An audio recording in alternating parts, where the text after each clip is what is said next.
There's a difference between every single person who is trying to like make money out of the educational content that they're making and people who are like actively grifting. But because ADHD coaching, because education, because a lot of this stuff is so unregulated, it gets really dicey really quickly because you can go into it with every good intention in the world, but if you are bad at your job, or you've been trained irresponsibly, or you don't know how to handle really difficult, really complex situations, you can wind up doing more harm than good. And like, is that grifting? No, I don't think so. But it's also still damaging. It's also still dangerous. It's also still, I think, unethical. That's Cate Osborn. You might know her as Cate online. Cate's a content creator and podcast host, and she spent a long time watching how the social media sausage gets made. So I wanted to ask her about something that is endlessly on my mind. ADHD grifters running rampant on the internet. Cate and I both had a lot to say, and we both have ADHD.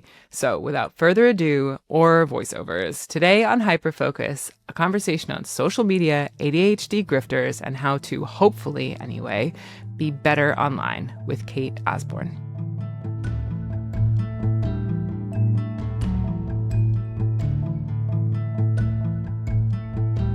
One of the things that drives me most crazy as a person who has ADHD and studies this stuff and like lives in this world is the amount of just like pure and total BS about ADHD that I find online that is packaged in this like really like, you're so seen.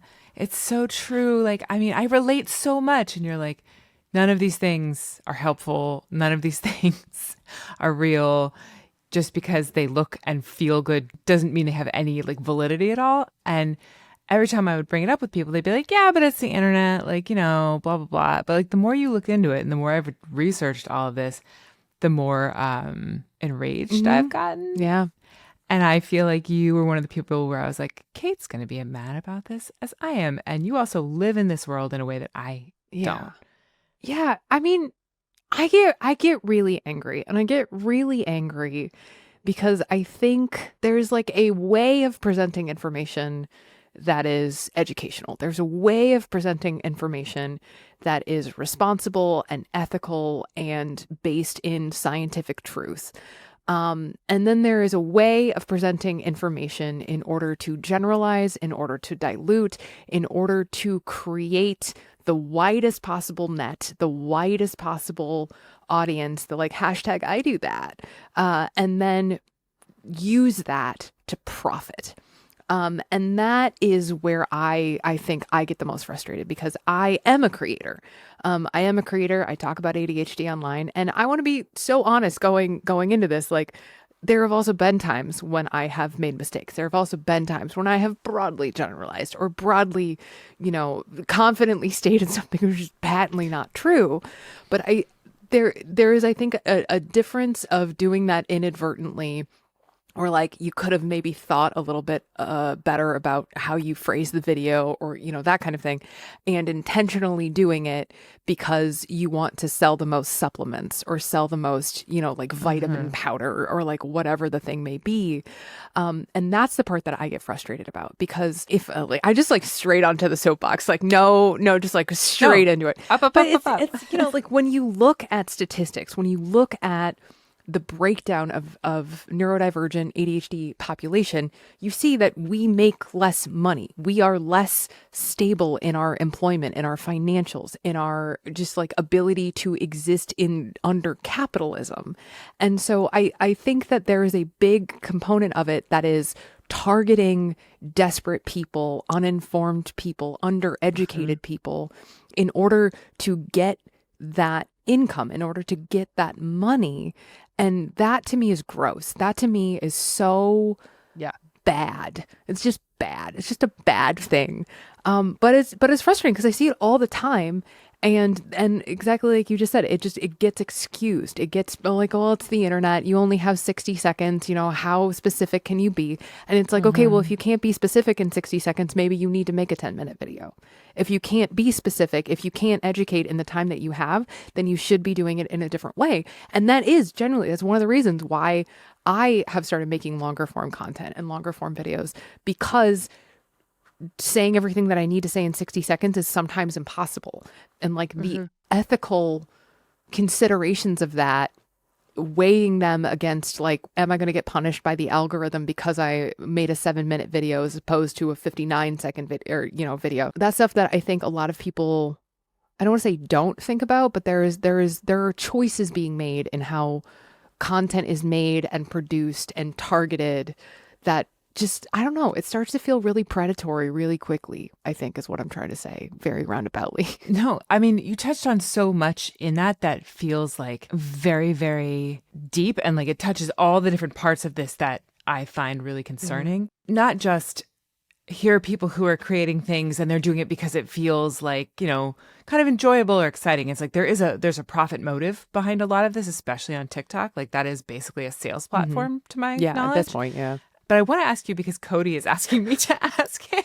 Hi, Cody. What to you is a grifter in this context? Because that word covers so much. I think for me, I can comfortably define a grifter as anyone who creates content knowingly and willfully containing misinformation or disinformation in order to profit or otherwise take advantage of people who are looking for answers, who are looking for solutions, who are desperate, who are struggling, and who are otherwise feeling isolated and alone. I think that covers like a broad range, but I also think it really hones in kind of on what you were just saying. Like so much of it comes down to the systems, like, I don't know, it's just a rant about capitalism, but like we exist in a system that is fundamentally broken. We exist in a place where not everyone has equitable access to information or insurance or medication or mental health coverage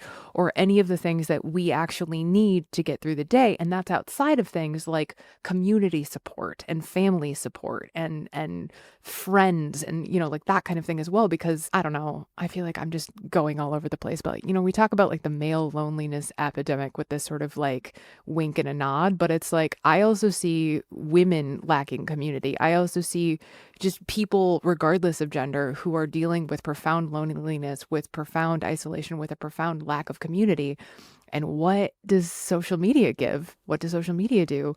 It gives you We're this all here together. Really great, really profound sense of togetherness. And I've found a community. But if the leader of that community is selling supplements, if the leader of that community is creating content for the purpose of, and if you join my special support group or download my PDF or whatever, just again, like the ethics of it start to get really muddy really quickly, I think. Especially, I feel like when it's standing in place of good care. Like, it's not like, oh, like I have, you know, a therapist and I have access to medication and I'm, you know, got a good diagnosis and then I still kind of like these videos, like they're fun. It's like, for a lot of people, that is the only thing they have access to. And that's where I think it gets really insidious. It's complicated too, because I'm a creator and I will soapbox all day about the fact that being a creator, being a content creator is a job. It is a job. And again, we're operating under capitalism. And so like, I need to make money.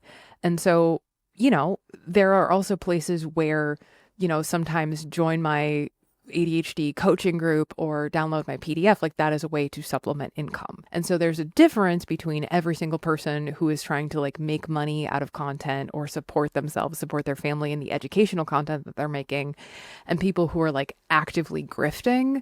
Oh, this is where it's going to get really spicy really quickly.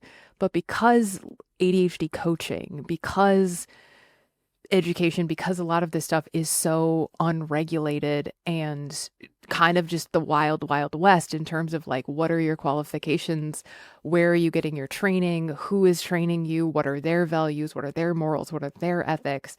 It gets really dicey really quickly because you know, you can go into it with every good intention in the world, but if you are bad at your job or you've been trained irresponsibly or you don't know how to handle really difficult, really complex situations, you can wind up doing more harm than good. And like, is that grifting? No, I don't think so. But it's also still damaging. It's also still dangerous. It's also still, I think, unethical. I think all the things that you said of these sort of like non-grifters, but who can like accidentally do harm, could be said of therapists, could be said of trained clinicians, could be said Yeah. of I mean, doctors, medical doctors. We see there's a them lot do of a people lot, who you are know. bad at their job. There's a lot of people who are bad at their jobs. I can think of a Yeah. couple right now, but like, you know, prominent figures even. But I think there's this kind of thing when you say like what it's a grifter, to me it's somebody who like doesn't care. Yeah. You know, like they're like, this is a great money making opportunity. People are talking about this. It's like, this is the hot topic. Like, how do I get in on Hmm. this? To me, it's like this person, instead of having like, I don't know, a trench coat jacket like full of steaks, where they're like, hey guys, you want to stuff? You know, it's like that's like not really what they're doing, but they're kind of like, I see a need here. Like, how do I exploit this Yeah. for my own gain? And that's different, I think, than like even like well-meaning coaches who are not necessarily well trained, or well-meaning like therapists or other people who are sort of adjacent to Hmm. care. You Yeah. know, like they step in because they're trying to figure out how they can like do what they feel to be good. And I, in some ways, I feel like we're having like that's a different conversation about a different but very significant challenge that people in the ADHD field and people who have ADHD Yeah. face. But when I think of the pure grifter piece, it really is that like exploitative, like, here's a group of people who want something. Why shouldn't I be the person to provide it, whether I'm qualified or not? Because I'm going to get paid here no matter what. Yeah. I think that there's that kind of, I don't know why, but I always think of like the, oh gosh, what's the word? Like the, like the Industrial Revolution, like the guy, like the Carnegies who are just like, oh, I see the niche Oh, and the robber yeah, yeah, yeah, barons. like the robber barons. Like exactly, that's the Yeah. word I was looking for.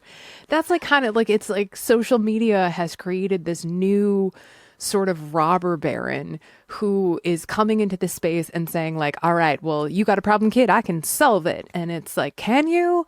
Or are you just taking up space where someone more qualified and more educated could in fact do more good, but because you understand the algorithm, because you understand how to like game the system. But I feel like one of the things like that you see, and I'm interested in this, is when we talk about the algorithm, like people talk about the algorithm like it's God or astrology, or like it's this unknowable, massive thing. And there is some degree that that's true, but there is also like, there are very obvious things that the companies that make these products do, prioritize or deprioritize content or whatever. And one of the things I'm always curious about is like, you make this stuff, you put a lot of work into what you put up. Do you see like like you said, you were being conscientious about making longer form videos when you had stuff that required a longer explanation? Does that do as well as the like, hey man, like I'm so ADHD today? Like, No, never does. I mean, that's the thing is you sort of have to reverse engineer because first off, the algorithm is unknowable. It's just it is mysterious, it is fickle. It is also it varies from platform to platform. So when we're talking about the algorithm, what we're actually talking about is like Meta's algorithm, Facebook's mm, algorithm, Instagram's, TikTok's, YouTube. They all have different um, you know, algorithms like that they work under, but for the purposes of this conversation, I think the first thing to name is that when we talk about the algorithm, we're talking about an algorithm on different platforms. So like different platforms work different ways. But in particular, like for TikTok example, I think TikTok is one of the more egregious examples of like the mysterious unknowing algorithm, but the algorithm is also gamed, right? So you can be doing everything right. You can be making immaculate, perfect videos all day long, and they will still suppress some, make other ones go crazy viral because it's like winning the lottery, right? It's like the dopamine hit of like, oh wow, this video got 1 million views, but the next 10 only get 10,000 or 25,000 views. Like maybe if I work harder I can get another 1 million views, and so it like incentivizes you to keep trying and keep doing it. So it's like it's very insidious just from like the way that social media algorithms are like predatory towards the people who are making content. So like that's the first part, right? So then the second thing is that yes, absolutely, they do weight things in different ways. So like the casual like 15-second little like dance video, like while you like stand underneath an ADHD fact that may or may not be correct, that's going to do better than a 10-minute deep dive into like a specific study, because it's about giving people the most content that they can consume at the fastest rate. And so there's like that component of it. There's like length and that kind of thing. But then there's even things like lighting or, you know, like what are you wearing? Or like videos where I wear makeup are going to do better than videos where I don't. I don't wear makeup. And so it's frustrating. But like I will see like the hotter I look, the better my videos are going to do. Right. So it has nothing to do with content. It has nothing to do with how like effective your communication or your scripting or your education is. It's just purely based on like what the algorithm is seeing in terms of like these things. And then there's even just considerations like how are you opening the video? Because like so like for example, I did a video about burnout the other day and it did like pretty well. It did all right. And so I was like, do you want to know what the funny thing about burnout is? So like that's your hook.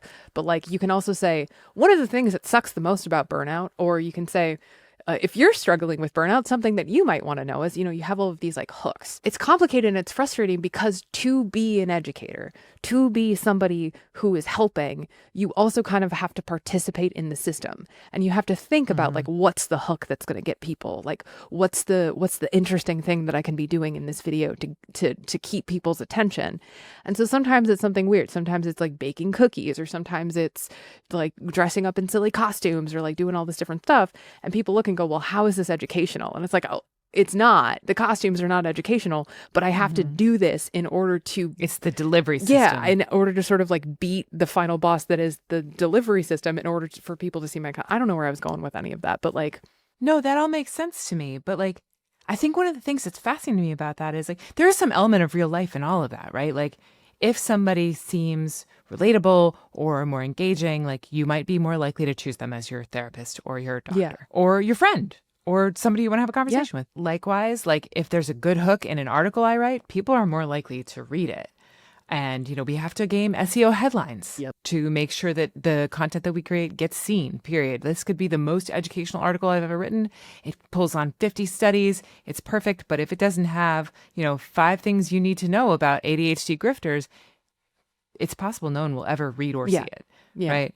And so all of that is present in all of these different things. But I kind of get stuck on the idea of the packaging is so important for content creators because that's where I think it falls off. Like, because then you're like, well, my videos do really well when I like present them like this. It feels like that could end up de-incentivizing the more in-depth, like good educational content. Because like, you know, look, you do this work, I do this work. I interview fantastic clinicians all the time. Is every person that I talk to somebody who's like, I am really great at being on a podcast because I am like a clinician who spends hours doing like incredibly important research? Like, no, that's not always the same skill set often, but like not always. And that's okay. But that may mean that those things don't ever get the makeup treatment, you know, like you're not going to get like Dr. So-and-so looking super hot doing like a TikTok dance and being like, here's the reason why you shouldn't do this. Like it doesn't work that way. Yeah, it doesn't. And like, honestly, something that I really try to be transparent about. Like at this point, you know, I'm going back to school. I'm working on like a PhD because like this has become something that is like really important to me. But from the very beginning, I've always been very transparent about like, I'm not a doctor. I'm not a therapist. I'm not a clinician.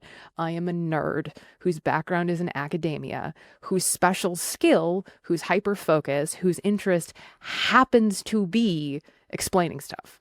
I'm amazing at explaining stuff. And like the number one comment that I get on my videos is, oh my God, you explained this. You said this in a way that makes total sense to me. I've never heard anybody else explain this so well.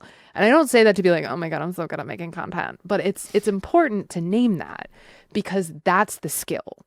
Like you can be the world's greatest doctor, the world's greatest therapist, the world's greatest clinician. But if you lack that skill, that ability to hook people, to keep their attention, that information is not going to get out of there. And I think that's the thing that that's where the grifters come from, because the grifters are people like the grifters are people like me. But you know, they are like grifters are people who see that, who understand that part of it. And I think a lot more of the grifting, a lot more of the unethical behavior comes from people who are recognizing how to game the algorithm, how to game the system, how to like make the salacious, you know, hot button contentious topic start a shit show in the comments, but like they don't care. right? Like they don't care. If people are Mhm. fighting in the comments, if they're arguing, if they're calling you a jerk and a piece of shit or whatever, it's still engagement. The algorithm does not distinguish between you're a terrible person and this is the best video that I've ever seen. All it says is like, hey, ding, you got a comment. Hooray, people are engaging. And so like rage baiting and rage farming and this, like, that is the new, like, I'm seeing that a lot on like text-based platforms, especially Threads, and like Twitter. I don't even go over there anymore because it's just become like a cesspool.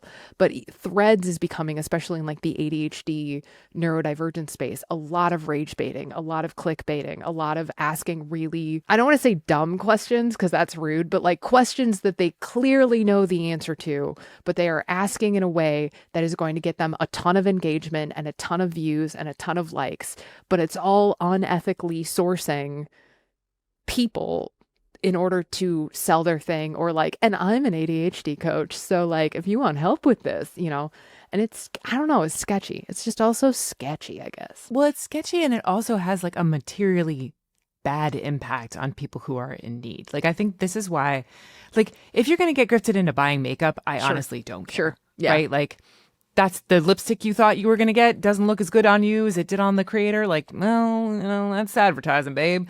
But like the people who are looking for information in these areas, like we keep saying, are often people who are either like supplementing the care that they're getting with the information they get online, or maybe just getting that information and there is no other care. And that to me is where this becomes something that's like, not just like, that's kind of gross, but like, that's dangerous. That could be truly dangerous and bad. And I feel like when we talk about like these algorithms, like there's so much conversation right now, rightly so, about what responsibility to the people who create these, these platforms hold for this kind of stuff, right? Like, and you mentioned so many specific ones, Threads, which is Instagram, right? And there's X, which, as you say, we're not even going to go into. There are all these different places where people go to get this stuff, Instagram, Facebook, whatever. You're a creator, you make your living on these platforms. In some ways, they have to exist for a lot of folks to make a living. But what responsibility do the people who make the products that hold these videos hold? And I know it's an impossible question. That is one of the biggest issues, is that there's this really interesting phenomenon that happens. And specifically, I want to talk about eating disorders. Because a while back, Instagram realized that a lot of people were using the platform to create like eating disorder positive content, like pro Anna, pro bulimia stuff, right? And that's deeply unhealthy. And so they were like, nope, you can't do that. Can't talk about eating disorders. But what they actually did in making that decision is they disallowed conversations around recovery and support and like what to do if you are struggling with an eating disorder. And so they actually eliminated a lot of the ability for people to help. Like, I make a lot of content around the connection between ADHD and eating disorders because, one, it's a topic that is very close to my heart, but it's also one that people are really undereducated on, and they don't know that there's this huge overlap in the community, right? But every time I make one of those videos, I'm risking my platform. I am risking getting demonetized. I'm risking getting like community violations and like that kind of stuff. Same with like sex and intimacy. Like, everything I talk about is not allowed on the internet, basically. Those are the topics that are the most important to me because those are the ones that people also don't know the most about. And so it gets really frustrating because we're fine with, half naked children dancing around on the app. But like, if we talk about adult topics like eating disorders or sex and intimacy and that kind of thing, then like, nope, that's community guidelines violation. And now you don't have access to your platform, and now you've lost your income, and now you have to like rebuild from scratch. And that's happened to me a couple of times. Like, my accounts have been taken down. I've had to start completely over. And that sucks. Like, that sucks. And then like the other side of it is that these platforms also offer little to no protection for creators. For example, like, I have, I think right now, 12 or 15 different copycat accounts that are just Cateosaurus 99, Cateosaurus underscore, or like whatever. And they won't do anything about it. And the terrifying thing, and this has actually happened to me before, is that somebody will start a Facebook page called like Cate Osborn or whatever. A bunch of people thinking that it's me will follow. In some cases, hundreds of thousands of people will start following that page thinking that it's me. Meta won't take it down. They won't do anything about it. You can report it. You can say, this person is impersonating me, that kind of thing. But they won't do anything about it. And then that page starts posting like military propaganda or child pornography or whatever horrible, racist, terrible thing that you might imagine, but it's being posted under the name Cate Osborn, and I can't do anything about it. And that is terrifying. There's a page right now that exists on Facebook that is not me. It is not owned by me. It is not run by me. I have nothing to do with it. And all they do is post like far right Republican military propaganda. And like, thankfully, I have built a community and I have built a group of people who know me well enough to believe when I say like, that's not actually me. I had nothing to do with it. I'm so sorry. And you can pay for verification. If you have $200 to $700 a month, you can pay to be verified by Meta, which I do, but they still don't necessarily protect you. And so like I guess the rant that I'm coming to the end of is that these platforms do absolutely nothing. They do the barest bar in hell minimum to protect creators because they don't actually care. They don't care about me. I know that TikTok doesn't care about me. I know that Instagram doesn't care about me. What they care about is the fact that I'm pulling in millions and millions, sometimes tens or hundreds of millions of views for them a month, and they're profiting off of that because I'm keeping people on their platform, but I'm just one of a million people talking about ADHD. So if I go away, somebody else is going to take my spot. And it's really dystopian and it's really dark and it's really frustrating. But that's also one of the reasons why grifters are so common, is because they're not looking and saying like, okay, who's actually being an ethical educator? Who's actually running these accounts? Is this account actually being run by Cate Osborn, or is it being run by like a bot based in Algeria? And they don't check. And so grifters get away with so much more than they ought to because there's just no really good way of moderating and protection. And that makes me real mad, I guess. End of sentence. Legitimately so. And I'm sorry that happened, genuinely. And pleased that your community knows you well enough to know that that's not you. It's so frustrating.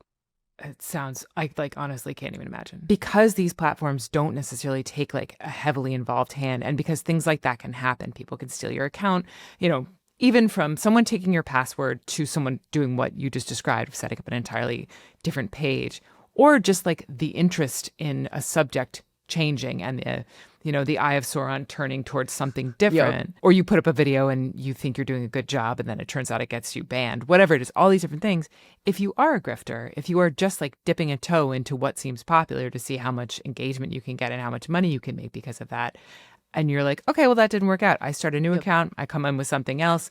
It's like the snake oil salesman, right? They pull up stakes. They go to the next town. All of a sudden, they're selling baby turtles. Yeah. Like, it doesn't matter to them what they're peddling because that's not their actual thing.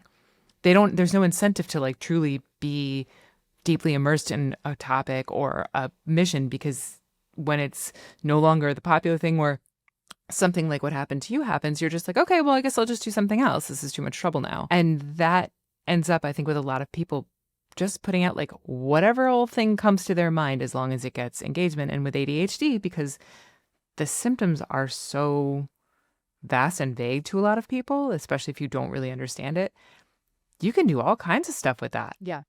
And just keep turning it over and over and over. Is that what you see? Like when you're like in that world, is that what you see people doing? Yeah, I think that's a really fair way of saying it. It's interesting seeing like the trends, because when I first started making content, a lot of it was just around like diagnosis and like late diagnosis, what ADHD can look like in especially like older women, that kind of thing. But now, there's like this trend of like attachment styles and that kind of thing. There's been other sort of like variations on the conversation. And as those conversations kind of shift and change, that's when you start to see the sort of like grifters coming out of, to like add their 2 cents into the conversation. The other thing also has to do with a lot of like how the apps have changed. TikTok was a completely different app 5 years ago. It was completely different. But they've added like the TikTok shop and the TikTok marketplace and all of these incentives. They incentivize creators to participate in shop, in marketplace, in a way that devalues all of the other content on the app. And so, for example, like I got this is a true story. It's crazy. But so they asked me to be like part of this like TikTok creator recommends, right? So they're like, we will tell you, you don't get to choose. We will tell you what products we want you to promote. And if you promote these products, you get a commission, right? So there are tons of people who are making a living on TikTok just making content that is just enough about ADHD or is just enough about whatever to get the like 10 to 15% commission rate on however many, units of vitamin powder or supplements that they sell. But they incentivize it even further. So like I got brought out to LA. I got brought out to the TikTok headquarters to like be in this like big meeting where they're like, we're bringing out these creators because we value you so much. And what it was literally like an MLM sales pitch that was, and if you sell enough of this, you get entered into a raffle to win a cruise or to win a Rolex or like that kind of thing. And it's all just, the vitamin powder and the mushroom powder and the greens powder and this kind of stuff. And here's what you can't say, and here's what you can't promise, and here's, our standards around like claiming that it'll cure your cancer or whatever. You can't do that, but you can say that it will help with these things or it might support these things. And so there's like specific meddling and specific impact being done by the platform itself in order to incentivize people to sell stuff on their platform. And so what they're doing inadvertently is just giving grifters just a silver platter on which to make money, to collect the commissions, that kind of thing, while educators like myself, who aren't necessarily selling anything, who aren't necessarily coming to it trying to like get that sweet, sweet commission, I just want to make videos that help people. Now I'm getting suppressed in the algorithm because I'm not participating in that system and I'm opting out of profiting off of my community. And so I get punished for that. So like now educators who are doing it ethically and well and trying to do their due diligence in terms of the style of content they're creating or whatever, they're literally not being shown by the algorithm because TikTok itself as an organization is prioritizing people who are making the money off of the TikTok shop. And it's so goddamn unfair. And like, I know that like, it's not fair is not like a useful thing. No, but I think this is an unfair thing that is like, you have to specify it. Otherwise, it just seems normal. Yeah. And it's like, there's all different places where you can make money. But the number one place that you can make money as a creator is getting commissions by recommending products or mentioning products or even showing products in a video. And as somebody, and again, like this is maybe just me being like pure as the driven snow or whatever, but like I really intentionally said, I don't want to make money. Like I would like to make money off of my content in so much as like when people look at my content, I make money. So I get money off of like views and stuff like that.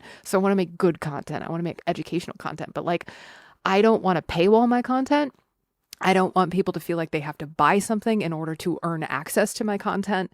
And right now, like really and truly, the only thing that I am even beginning to sell is my book. And it's not self-published. It's coming out through Simon and Schuster.